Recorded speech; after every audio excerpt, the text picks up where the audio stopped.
पागलो, यदि परमात्मा तुम्हारे साथ है, किसी महात्मा का हाथ तुम्हारे सिर पर है, तो तुम हार नहीं सकते।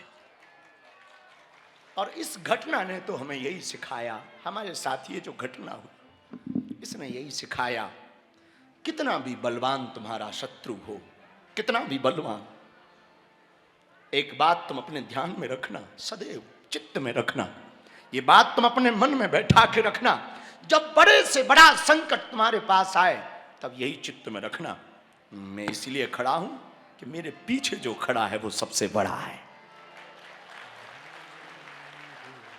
मैं इसलिए खड़ा हूं कि मेरे पीछे जो खड़ा वो सबसे बड़ा। लेकिन याद रखना, वो तभी साथ देगा जब तुम सर्वजन हिताय सर्वजन सुखाय, सर्वे भवन्तु सुखिनः सर्वे सन्तु निरामया, सब जगह सुख हो, ये भाव रखोगे तो ही वो कृपा करेगा।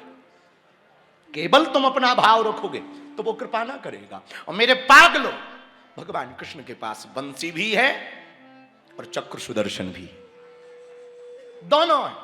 बंसी प्रेम का प्रतीक है और चक्र सुदर्शन युद्ध का प्रतीक है। मानो भगवान कृष्ण कहना चाहते हो, जब प्रेम की बारी आए तो गीत गाओ, संगीत गुनगुनाओ, लेकिन जब सनातन की बात आए तो शस्त्र शास्त्र दोनों उठाओ। जब हिंदुत्व की बात आए दोनों उठाओ, ये भगवान कृष्ण का संदेश है।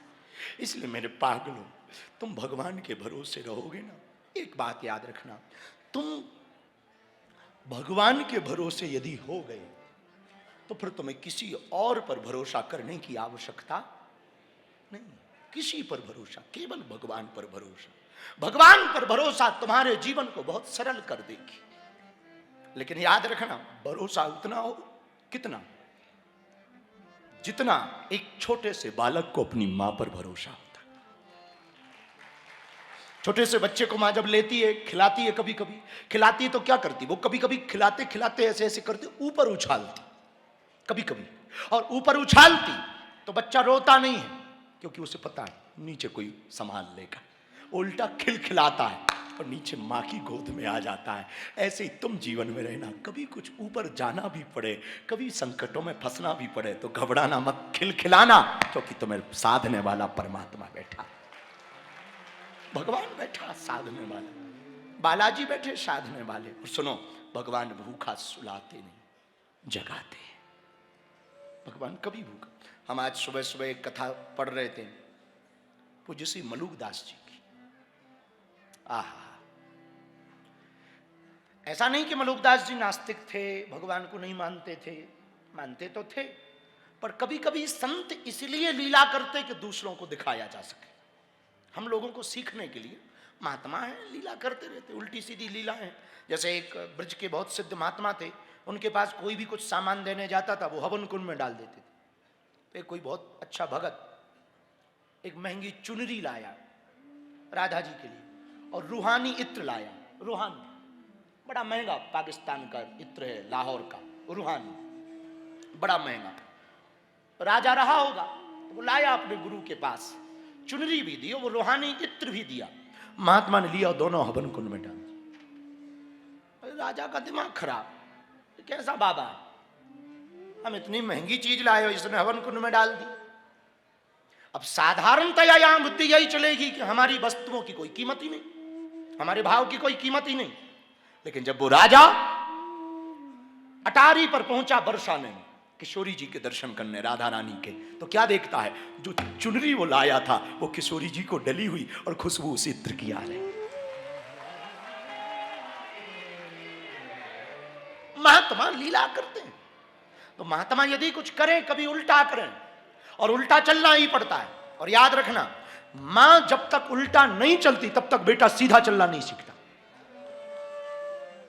मां उल्टा चलती है, आजा बेटा, आजा आजा आजा, आजा बेटा आजा, जब आजा बेटा कहती है तो छोटा बच्चा पर मां की तरफ दौड़ता है, फिर वो सीधा चलना सीखता है। मां जब उल्टा चलना सीख करती है तो बेटा सीधा चलना सीखता। ऐसे ही महात्मा कभी कभी उल्टा चलता है, तब तुम सीधे चलते हो। तो लीलाओं पे कभी भरोसा संदेह नहीं रखना चाहिए, महात्मा पर, गुरु पर कोई संदेह नहीं रखना चाहिए। निसंदेह रहना चाहिए। तो मलुकदास जी नास्तिक तो नहीं थे, लेकिन लीला के लिए उन्होंने लीला की कि एक गांव में महात्मा आए, महात्मा बहुत पहुंचे हुए थे, तो वो कथा सुना रहे थे, भगवान सर्व सामर्थ्यवान है, शक्तिवान है, भगवान भूखा उठाते हैं, सुलाते नहीं, ये भगवान की अहेतु की कृपा है, भगवान अकारण करुणा करने वाले करुणा वरुणालय हैं, भक्त वांछात हैं, भक्तों पर दया करने वाले हैं। तो इन्होंने प्रश्न किया कि आपका भगवान सच में खिलाता है? बोले बिल्कुल। जब दंत न थे तब दूध दिए, अब दंत भये तो को अन्न भी दे हैं, और जल में थल में पशु पक्षिन में सबकी सुध लेते सो तेरी भी। जब दांत नहीं थे तब मां के स्तनों में दूध किसने दिया? भगवान ने दिया। अब दांत हुए तो वो अन्न भी देगा, उस पर संदेह क्या करना। तो इन्होंने कहा कि क्या भगवान खिलाता है? बोले खिलाता है। और तो मलुकदास जी ने कहा यदि हम ना खाएं तो? बोले तब भी भगवान खिलाएगा। मलुकदास जी बोले सुनो बाबा जी, हम आज प्रण ले रहे हैं, आज हम खाएंगे नहीं, देखते हैं तुम्हारा भगवान खिलाता कि नहीं, और यदि तुम्हारा भगवान खिला देगा तो हम तुम्हारे चेला बन जाए, नहीं खिलाएगा तो तुम हमारे बन जाना। महात्मा जी भी रहे होंगे हमारे जैसे उबड़ खाबड़। बोले लगी सर। वो तैयार? बोले तैयार। अच्छा, सच्चाई का जमाना तो भरोसा बातों पर होता ही था। महात्मा बोले शाम को आना, भगवान ने खिलाया कि नहीं? तो मलुक जी घर गए, घर वाली ने कहा पत्नी ने भोजन पालो, 12 बज गए। इन्होंने कहा आज नहीं खाएंगे, आज हमारा व्रत है, संकल्प है। पत्नी ने हंसते हुए कहा आज तक व्रत नहीं रहे, अब क्या व्रत रहोगे? पूरी जिंदगी बिना व्रत के निकाल दी, अब क्या व्रत रहोगे? लगता है पतिदेव किसी बात में नाराज। तो पत्नियों की, माताओं की आदत होती मीठी मीठी बातें। खा लो जी, आज हमने बढ़िया देखो आपके लिए सब्जी बनाई है, भटा का बैगन का भरता बनाया है, लो जी पालो जी। इसने सोचा कहीं घरवाली कसम बसम रख दे, खा नहीं पड़े, नियम टूट जाएगा, हमें बाबा का चेला बनना पड़ेगा, बाबा हमारा चेला नहीं बनेगा। और घरवालियां होती हैं ऐसी, हनी होती हैं, हनी शहद जैसी। तो बेचारा बचने के लिए घर छोड़ के गया। महात्मा जी बाहर आए तो पत्नी को लगा कि आज ज्यादा ही नाराज। तो उसने क्या किया कि कपड़ा की पोटली होती है, कपड़ा की पोटली बनाई, 4 रोटी रखी, थोड़ा साग रखी, सब्जी, थोड़ा मिर्चा रखा, थोड़ा अचार रखा और पोटली बांध दी।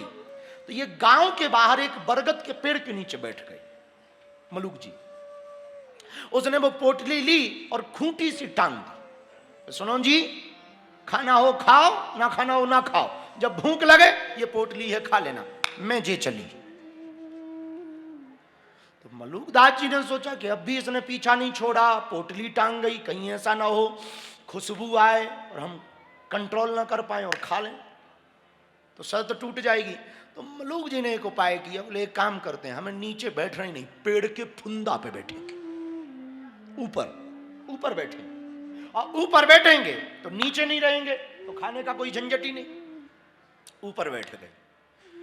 उस जमाने में डकैत हुआ करते थे, तो डकैतों की एक टोली वहां से निकली। तो डकैत का जो सरदार होता था, सरदार ने अपने सहपाठियों से कहा कि गांव में किसी को खबर करो कि आज के भोजन का प्रबंध इस गांव का सरपंच करे। वो वहीं से निकले, उसी बरगद के पेड़ के नीचे बैठ गए जहां ऊपर फुंदे पर मलुकदास जी टंगे हुए थे। तब तक एक चोर की नजर पोटली पे गई, बंदूकें थी, पोटली नीचे निकाली, पोटली खोली तो रोटी भी, साग भी, अचार भी और मिर्चा भी।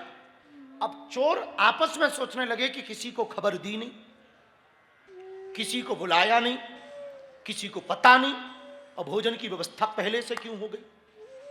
तो चोरों में से एक चोर बुद्धिमान था, उसने कहा हो सकता किसी को खबर लगी हो कि हम लोग यहां से निकलें, उसने जहर मिलाकर के रोटी रख दी ताकि हम लोग मर जाएं। तो दूसरा चोर भी बुद्धिमान रहा होगा, उसने कहा चेक करो, जिसने भोजन रखा होगा वो कहीं छिपा भी होगा, और ऐसी जगह छिपा होगा कि वो देख रहा कि खाया कि नहीं खाया, कोई और ना खा जाए। तो चोरों ने ढूंढना शुरू किया। एक चोर को फुंदे पर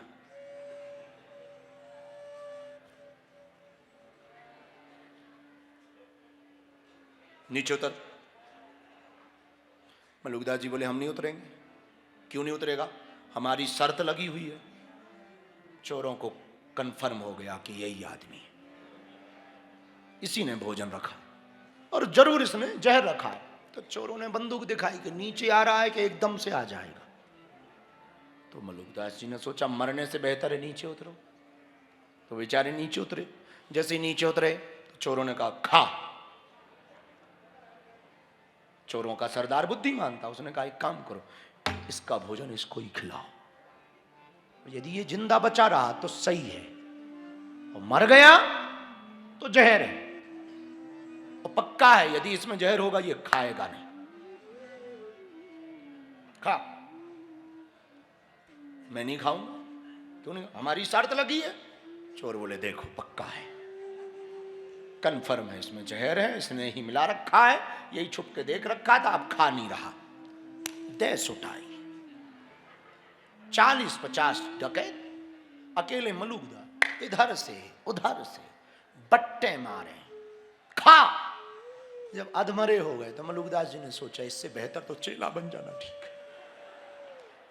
बोले भाई मारो मत, लाओ। जितनी थी सब खाई और खा के बोले भैया जाने दो, हम जिंदा है, कोई जहर बहर नहीं। वापस महात्मा के पास आए तो महात्मा तो बैठे ही थे, माला जप रहे थे कि हे ठाकुर उसको भोजन जरूर करा देना, वरना पूरी जिंदगी उसकी गुलामी करनी पड़ेगी। हे ठाकुर उसको भोजन जरूर कराना। और ये लड़खड़ाते हुए आए। महात्मा ने पूछा क्या बात है, घोड़ी सी चाल क्यों चल रहे हो, लमा झमा के क्यों आए हो? भगवान ने भोजन कराया? वे बोले कराया। मार मार खवा, मार मार खिला, मार मार खिला। तो बोले ये हाल बेहाल क्यों हो गया है, ये रक्त विरक्त क्यों आ गया? बोले रक्त विरक्त खाते ना मारता वो, आज ही 13वीं की तैयारी हो जाती।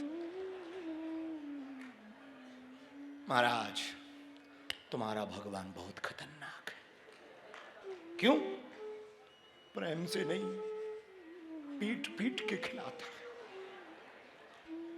तब मलुकदास जी ने लिखा अजगर करे ना चार, पंछी करे ना